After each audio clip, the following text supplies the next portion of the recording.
Hello, जय हिंद साथियों। कैसे आप सभी? उम्मीद है आप सभी स्वस्थ होंगे और बहुत ही अच्छे से आप लोगों की तैयारी चल रही होगी। मैं नेहा स्वागत करती हूँ आप सभी का आपके अपने परिवार लक्ष्यवर्धी में। साथियों, आज हमारी यूपी जीके की क्लास नंबर 32 है और जो हम लोगों ने पिछली क्लास में पढ़ा था उत्तर प्रदेश की राजनीतिक एवं प्रशासनिक व्यवस्था, ये हमारा चैप्टर चल रहा है। ठीक है, तो उसकी पहली क्लास हम लोगों ने पढ़ ली है, जिसमें हम लोगों ने पढ़ा कि उत्तर प्रदेश की प्रशासनिक एवं राजनीतिक व्यवस्था है जो इसका उल्लेख संविधान में कहाँ है, और विधानसभा के बारे में पिछली क्लास में हम लोगों ने पढ़ लिया। काफी सारी चीजें हम लोगों ने पिछली क्लास में समाप्त कर ली हैं। आज की क्लास में कुछ चीजें रह गई हैं, वो हम लोग कंप्लीट कर लेंगे। जैसे आपका विधान परिषद हुआ, लोकायुक्त हुआ, और भी उत्तर प्रदेश के प्रशासन से संबंधित कुछ जानकारियां हैं जो कि आज की क्लास में हम लोग कंप्लीट कर लेंगे। तो आप लोग हेडिंग डाल लेंगे। सबसे पहले हम लोग पढ़ेंगे विधान परिषद। विधान परिषद को हम लोगों ने विधानसभा और विधान परिषद को हालांकि हम लोगों ने पॉलिटी की क्लास में भी पढ़ रखा है, यहाँ पर भी पढ़ लेंगे थोड़ा थोड़ा, कोई दिक्कत नहीं है ना। तो विधान परिषद हम लोगों ने पॉलिटी में पढ़ा था कि विधान परिषद भारत के 6 राज्यों में है। कितने राज्यों में है? 6 राज्यों में है। 6 राज्यों में से एक आपका अपना उत्तर प्रदेश है जिसमें विधान परिषद है। तो वही हम लोग पढ़ेंगे, विधान परिषद। सबसे पहले आप लोग हेडिंग डालिए। आप देखो क्वेश्चन आपसे कैसे कैसे बनते हैं वो हम लोग देखेंगे। विधान परिषद, सबसे पहले तो आप ये समझिए कि जिस तरह से संसद में आपका राज्यसभा होता है उसी तरह से आपका राज्य विधानमंडल में विधान परिषद होता है। ये राज्य विधानमंडल का उच्च सदन होता है। क्या? उच्च सदन। पूछ लेगा आपसे राज्य विधानमंडल का उच्च सदन कौन सा है? निम्न में से राज्य विधानमंडल का उच्च सदन, विधान परिषद, विधानसभा, राज्यपाल, मुख्यमंत्री, ऐसे करके आपको ऑप्शन दे देगा। तो आप बता देंगे विधान परिषद। ठीक। कार्यकाल, सदस्यों का कार्यकाल पूछेगा। विधानसभा के जो सदस्य होते हैं इनका कार्यकाल कितना होता है? तो 6 वर्ष का इनका कार्यकाल होता है और प्रत्येक 2 वर्ष में 1/3 सदस्य इसके रिटायर्ड होते हैं। याद रखेंगे इस चीज को आप कि जो इसके सदस्य होते हैं इनका कार्यकाल 6 वर्ष का होता है और जो प्रत्येक 2 वर्ष में 1/3 सदस्य सेवानिवृत्त हो जाते हैं। क्लियर? अगला आपसे पूछेगा, देखो विधानसभा की सीटों से संबंधित 2 टाइप से आपसे क्वेश्चन पूछ सकता है। एक तो पूछ लेगा कि वर्तमान में उत्तर प्रदेश में विधान परिषद की सीट कितनी है, या फिर थोड़ा उसको डिफिकल्ट करना हुआ तो ऐसे पूछ लेगा कि उत्तराखंड बनने से पहले, जब आपका उत्तर प्रदेश से उत्तराखंड अलग नहीं हुआ था, उससे पहले उत्तर प्रदेश में कितनी सीटें हुआ करती थी विधान परिषद की। तो देखो उत्तराखंड यूके के बनने से पहले यूपी में जो विधान परिषद की सीट थी कितनी थी? 108 थी। लेकिन अब आप सभी को पता है कितनी है? यूके के बनने के बाद यानी कि उत्तराखंड बनने के बाद यूपी में जो विधान परिषद की सीटें हैं कितनी है? 100 है। ठीक, बात आपको क्लियर हुई। इसके बाद आपसे पूछेगा कि प्रथम विधान परिषद का गठन कब हुआ था? तो ये हुआ था आपका 1935 नहीं होगा, क्या होगा? 1937। 1937 में प्रथम विधान परिषद का गठन हुआ था उत्तर प्रदेश में। ठीक, इसके बाद आपसे पूछ लेगा कि स्वतंत्रता के बाद उत्तर प्रदेश में विधान परिषद का गठन, तो ये हुआ था आपका 1952 में। दोनों चीजें आप याद रखेंगे, प्रथम बार 1937 में, स्वतंत्रता के बाद 1952 में। अब जो विधान परिषद का हेड होता है, जो विधान परिषद का मुखिया होता है, उसको क्या कहा जाता है? उसको सभापति कहा जाता है। पूछ लेगा आपसे विधान परिषद के जो हेड होते हैं उनको क्या कहा जाता है? तो सभापति कहा जाता है। अब क्वेश्चन किस तरह से पूछेगा सभापति से वो देखिए। क्वेश्चन आपसे पूछ लेगा कि उत्तर प्रदेश विधान परिषद के प्रथम सभापति कौन थे? प्रथम सभापति आपको याद रखने चंद्रभाल जी थे। कौन थे? तो ये थे आपके चंद्रभाल। उत्तर प्रदेश विधान परिषद के वर्तमान सभापति तो ये है आपके कुंवर मानवेंद्र सिंह, प्रथम चंद्रभाल, वर्तमान में कुंवर मानवेंद्र सिंह। क्लियर। आगे आपसे पूछ लेगा कि उत्तर प्रदेश विधान परिषद के सर्वाधिक बार सभापति बनने वाले व्यक्ति कौन? तो सबसे ज्यादा बार बने हैं ये 5 बार विधान परिषद के सभापति रहे हैं। कौन? वीरेंद्र स्वरूप। कौन? वीरेंद्र स्वरूप सबसे ज्यादा बार विधान परिषद के सभापति रहे हैं। कितनी बार? 5 बार। इतनी चीजें आपको क्लियर हुई। आप क्लास को ध्यान से देखेंगे तो सारी चीजें आपको क्लास में ही याद होती जाएंगी। बस आपको ध्यान से देखना है क्लास को और सारी चीजें नोट भी कर लेनी है। ठीक है। अब हम लोग पढ़ेंगे क्या? न्यायपालिका, यूपी की न्यायपालिका। न्यायपालिका क्या होता है? देखो, राज्य की सर्वोच्च न्यायिक संस्था है। राज्य की, किसी भी राज्य की सर्वोच्च न्यायिक संस्था होती है क्या? न्यायपालिका, यानी कि उच्च न्यायालय, हाई कोर्ट। कन्फर्म? राज्य की सर्वोच्च न्यायिक व्यवस्था, उच्च न्यायालय, हाई कोर्ट। ठीक है। अब राज्य के हाई कोर्ट का नाम आपसे पूछ लेगा, उत्तर प्रदेश का जो हाई कोर्ट है उसका नाम क्या है? तो सभी को पता है क्या नाम है? इलाहाबाद उच्च न्यायालय। क्या नाम है? राज्य का जो हाई कोर्ट है इसका नाम है इलाहाबाद उच्च न्यायालय। बात करें यदि हम लोग इसकी स्थापना की, तो स्थापना होती है 17 मार्च 1866 में। इसकी जो मुख्य पीठ है ये है आपकी प्रयागराज और खंडपीठ है ये है लखनऊ। मुख्य पीठ और खंडपीठ में क्या अंतर है? भाई जो आपका मुख्य पीठ है वो तो प्रयागराज में है।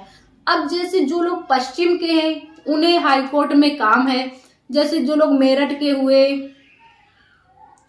साइड के हुए, हाथरस साइड के हुए, अलीगढ़ साइड के, तो उनके लिए प्रयागराज तक जाना काफी दूरी हो जाती थी। इसलिए लखनऊ में एक खंडपीठ बना दी गई कि जो भाई पश्चिम के लोग हैं इनको ज्यादा दूरी ना तय करनी पड़े, लखनऊ से इनका काम होता रहे। इसलिए आपकी एक खंडपीठ कहां पर स्थापित कर दी गई? लखनऊ में, है ना। तो मुख्य पीठ पूछा जाएगा तो आपका प्रयागराज में है और हाई कोर्ट की जो खंडपीठ है वो लखनऊ में है। क्लियर। जो आपके हाई कोर्ट में न्यायाधीश होते हैं इनकी अधिकतम संख्या हो सकती है 160। कितनी? 160। क्लियर। इसके बाद आपसे पूछ लेगा प्रथम मुख्य न्यायाधीश का नाम। हाई कोर्ट के, उत्तर प्रदेश के हाई कोर्ट के प्रथम मुख्य न्यायाधीश का नाम बताइए। तो आप बता देंगे वाल्टर मॉर्गन। क्या? Walter Morgan. कौन थे? Walter Morgan. और वर्तमान में कौन है? ये है आपके प्रीतंकर दिवाकर।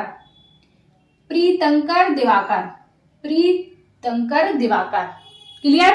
वर्तमान में आगे हम लोगों को पढ़ना है लोकायुक्त। लोकायुक्त का जो पद है इसका सृजन यूपी में कब हुआ और लोकायुक्त होते कौन हैं? तो देखो, जो ये लोकायुक्त होते हैं ये हाई कोर्ट के रिटायर्ड न्यायाधीश होते हैं। जिन्हें लोकायुक्त बनाया जाता है ये हाई कोर्ट के रिटायर्ड जो न्यायाधीश होते हैं उन्हीं को लोकायुक्त बनाया जाता है। तो देखिए कब इसका पद आता है। एक आपका 1975 में लोकायुक्त एवं उप लोकायुक्त अधिनियम आता है। कब? 1975 में लोकायुक्त एवं उप लोकायुक्त का अधिनियम आया। फिर इसके बाद आपका जो प्रथम लोकायुक्त है, प्रथम लोकायुक्त की नियुक्ति होती है 17 सितंबर 1977। क्वेश्चन आपसे 2 टाइप से पूछेगा। एक तो पूछ लेगा प्रथम लोकायुक्त की नियुक्ति कब हुई, तो हुई आपकी 14 सितंबर 1977 में। और कौन बने थे आपके प्रथम लोकायुक्त? तो बिशंबर दयाल। दूसरा आपसे पूछ लेगा कि लोकायुक्त अधिनियम कब आया, तो 1975 में। दोनों चीजें में अंतर है, आप याद रखेंगे। ठीक है। बात करें अगर हम लोग इनके कार्यकाल की, तो जो पहले इनका कार्यकाल होता था लोकायुक्त का, ये पहले होता था 6 साल। कितना होता था? 6 साल कार्यकाल होता था। लेकिन 2012 से क्या हुआ? 2012 से इनके कार्यकाल को 8 साल बना दिया गया, यानी कि अब इनका कार्यकाल 2 साल और बढ़ गया। पहले 6 साल था, 12 से 8 साल हो गया। क्लियर। यूपी के प्रथम लोकायुक्त विशंभर दयाल। आगे आपसे पूछ लेगा यूपी के वर्तमान लोकायुक्त कौन है, तो ये है आपके संजय मिश्रा। कौन है? संजय मिश्रा। एक क्वेश्चन और आपसे पूछ लेता, क्या पूछ लेता है, लिख लोगे आप। यूपी में परिवार न्यायालय की स्थापना, परिवार न्यायालय की स्थापना कब हुई, है ना, या फिर यूपी में परिवार न्यायालय कब बना, तो ये हो जाएगा आपका 1984। कब? 1984। ये चीजें आपको याद रखनी है। तो ये सारी चीजें आपको क्लियर हुई। यहाँ से क्वेश्चंस आपके डायरेक्ट पूछ लिए जाएंगे। यूपी के प्रथम लोकायुक्त बताओ, या फिर लोकायुक्त का कार्यकाल बताओ, या फिर न्यायपालिका से कुछ पूछ लेगा कि राज्य के हाई कोर्ट की खंडपीठ कहाँ है, या फिर मुख्य पीठ कहाँ है, ये सारी चीजें। तो इन सारी चीजों को आप अच्छे से नोट कर लीजिए। इसके बाद फिर हम लोग आगे बढ़ेंगे। तो अब हम लोग पढ़ेंगे राज्य आपातकाल, जिसे हम लोग राष्ट्रपति शासन के नाम से भी जानते हैं। राज्य आपातकाल कहें या फिर कहें राष्ट्रपति शासन। तो राष्ट्रपति शासन का उल्लेख संविधान के आर्टिकल 356 में है। किसमें है? कि ये अनुच्छेद हो जाएगा आपका 356। क्वेश्चन में आपसे पूछ लेता है कि उत्तर प्रदेश में कितनी बार राष्ट्रपति शासन लगा हुआ है, या फिर उत्तर प्रदेश में प्रथम बार राष्ट्रपति शासन कब लगा था। तो ये आपका 24 फरवरी 1968 में पहली बार उत्तर प्रदेश में राष्ट्रपति शासन लगाया गया था। और अब तक कितनी बार लग चुका है, तो अब तक उत्तर प्रदेश में 10 बार राष्ट्रपति शासन लग चुका है, जो कि किसी भी राज्य में सर्वाधिक बार है। सबसे ज्यादा 10 बार लग चुका है। अगर अभी तक किसी भी राज्य में इतनी बार नहीं लगा है। उत्तर प्रदेश एक ऐसा राज्य है जिसमें सर्वाधिक बार राष्ट्रपति शासन लगा हुआ है। क्लियर। आगे हम लोग पढ़ेंगे स्थानीय स्वशासन के बारे में। आप लोग हेडिंग डाल लेंगे क्या? स्थानीय स्वशासन। देखो, स्थानीय स्वशासन जो व्यवस्था है, इसमें क्या हुआ था, 73वां संविधान संशोधन हुआ 1992 में।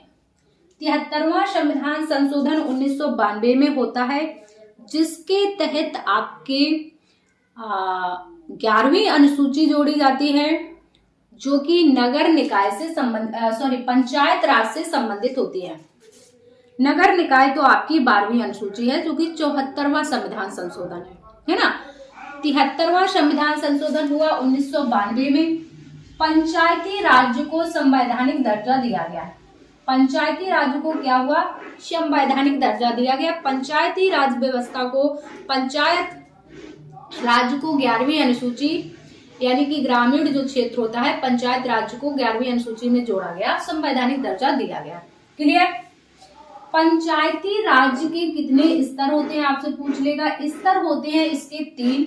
एक तो आपका ग्राम पंचायत हो जाएगा, दूसरा आपका क्षेत्र पंचायत हो जाएगा, तीसरा आपका जिला पंचायत हो जाएगा। बात करें कि ग्राम पंचायत का जो हेड होता है, मुखिया होता है, वो कौन होता है? प्रधान होते हैं। आपको पता है, जो लोग गांव में रहते हैं, गांव में क्या होता है, प्रधान चुना जाता है 5 साल के लिए, है ना। तो गांव में प्रधान होता है। जो क्षेत्र पंचायत होते हैं, वहां पर कौन होता है?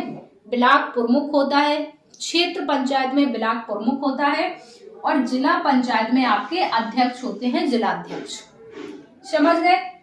पंचायत राज के कितने स्तर होते हैं? 3 होते हैं, ग्राम पंचायत, क्षेत्र पंचायत और जिला पंचायत।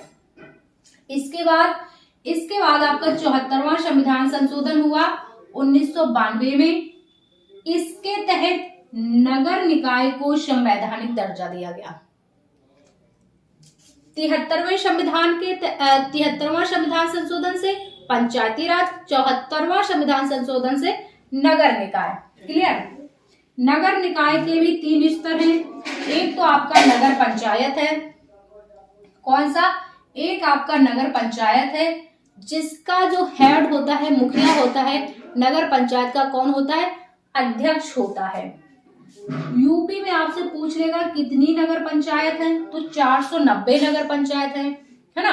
अब देखो, जो नगर पंचायत है, नगर पालिका है और नगर निगम है, ये जो आपके नगर निकाय के 3 स्तर हैं, इनको निर्धारित कैसे किया जाएगा कि ये इसे नगर पंचायत बनाना है या फिर नगर निगम बनाना है। तो इसको निर्धारित करने का ये तरीका है कि जहां की संख्या 15,000 से लेके 1 लाख तक की होगी, जो आबादी होगी, जनसंख्या होगी, जिन कस्बों की 15,000 से लेकर 1 लाख तक होगी, तो उन्हें नगर पंचायत बनाया जाएगा।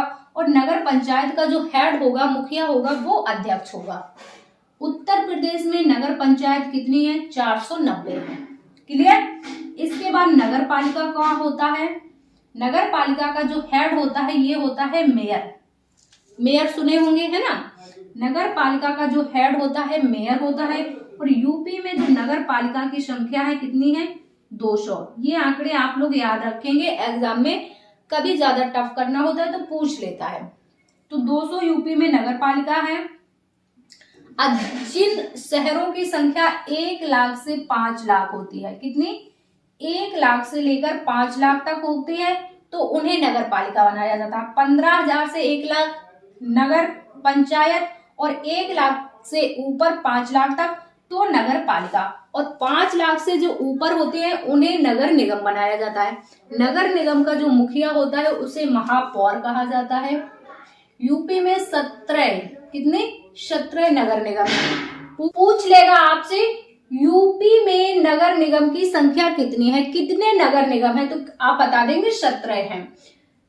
आपको यहाँ बताया कि जिन शहरों की संख्या 5 लाख से अधिक होती है उन्हें नगर निगम बनाया जाता है। क्लियर?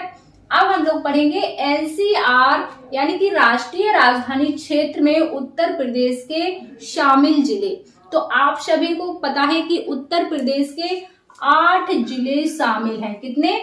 राष्ट्रीय राजधानी क्षेत्र में यानी कि एनसीआर में उत्तर प्रदेश के 8 जिले शामिल हैं। 8 कौन कौन से हैं?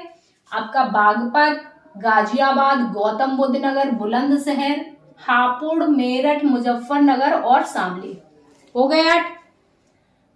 बागपत, गाजियाबाद, गौतम बुद्ध नगर, बुलंदशहर, हापुड़, मेरठ, मुजफ्फरनगर और शामली, ये 8 जिले आपके एनसीआर क्षेत्र में शामिल हैं।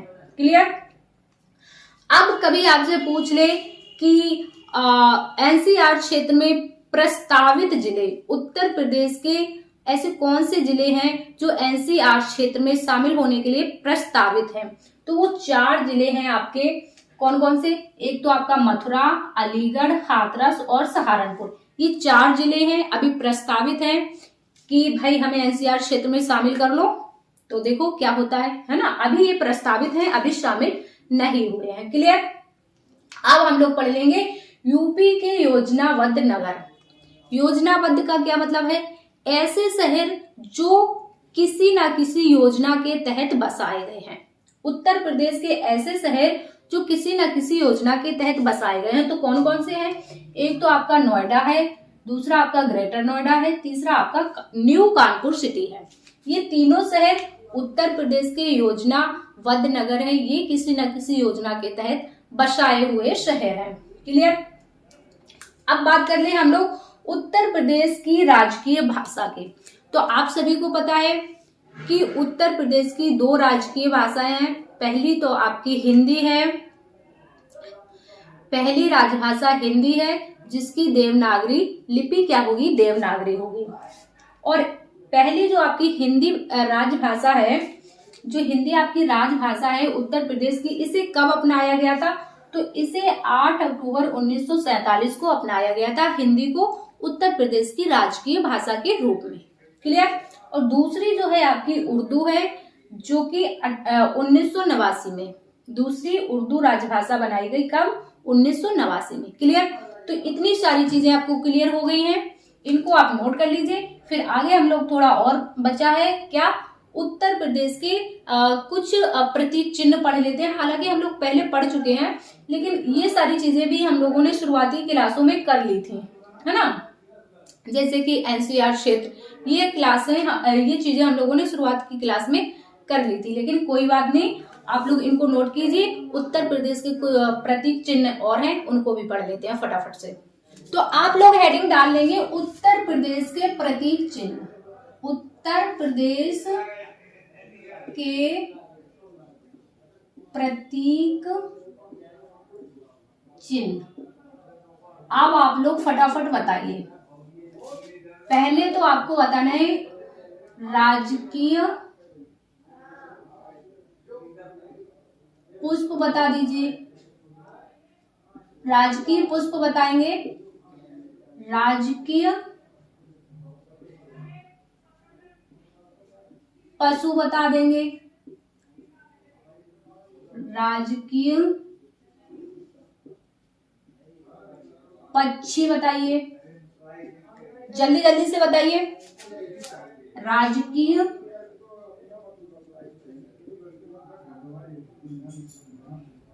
पशु हो गया, पक्षी हो गया, पुष्प हो गया। इसके बाद खेल बता दीजिए, राजकीय खेल, राजकीय चिन्ह बता देंगे। बताइए जल्दी जल्दी से फटाफट। तो राजकीय पुष्प क्या है आपका? पलाश। क्या है? पलाश। पलाश या फिर टेसु भी कहते हैं इसको, पलाश या फिर टेसु। पशु क्या है? बारहसिंगा। बारहसिंगा आपका राजकीय पशु है। पक्षी क्या है? सारस या फिर क्रोंच। सारस या फिर क्रोंच क्या है आपका? क्रोच। ये राजकीय पक्षी है। राजकीय खेल क्या है? ये आपका हॉकी है। राजकीय चिन्ह क्या है? तो आप लोगों ने देखा होगा, एक तो आपका तीर है, एक गोले में, ऐसा गोला है ना, गोले में एक तीर है, और क्या है? प्लस क्या है? जल्दी बताइए। दो मछलियां हैं, दो मछलियां हैं, और क्या है? और भी कुछ है? बिल्कुल। तीन क्या है आपकी? तरंग लाइन। तरंग लाइन बताएं या फिर रेखा बताएं। लाइन है ना, एक इधर से आती है, एक इधर से आती है, और एक इधर से, ऐसी है ना। तो ये तीनों लाइन किसे दर्शाती है? तो ये तीनों लाइन है जो ये गंगा, यमुना, सरस्वती नदियों को दर्शाती हैं। ठीक है, तभी आपसे पूछ ले कि जो उत्तर प्रदेश के राजकीय चिन्ह में जो तीन लाइनें हैं वो किसे दर्शाते हैं? तो आप बता देंगे गंगा, यमुना और सरस्वती नदियों को दर्शाती है। और क्या रह गया है? राजकीय वृक्ष। राजकीय वृक्ष और बता दीजिए। तो वृक्ष आप बता देंगे क्या हो जाएगा? अशोक का वृक्ष हो जाएगा। अशोक ही है, पीपल नहीं होगा। ऑप्शन में आपको पीपल भी दिया होगा, लेकिन अशोक, ठीक है, अशोक होगा। ठीक है, तो ये हमारी क्लास थी, कौन सी? उत्तर प्रदेश की राजनीतिक एवं प्रशासनिक व्यवस्था की दूसरी क्लास थी।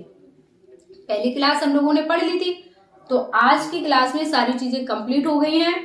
तो अच्छे से अपने नोट्स बनाइए। फिर आज की क्लास को हम लोग इतना ही रखेंगे, तो फिर हम मिलेंगे आप लोगों से नेक्स्ट क्लास में। जब तक के लिए आप लोग स्वस्थ रहिए और अपनी तैयारी अच्छे से करते रहिए। क्लास पसंद आती है तो क्लास को ज्यादा से ज्यादा लाइक और शेयर कीजिए। चैनल पर नए हैं तो चैनल को सब्सक्राइब कर लीजिए। जय हिंद साथियों।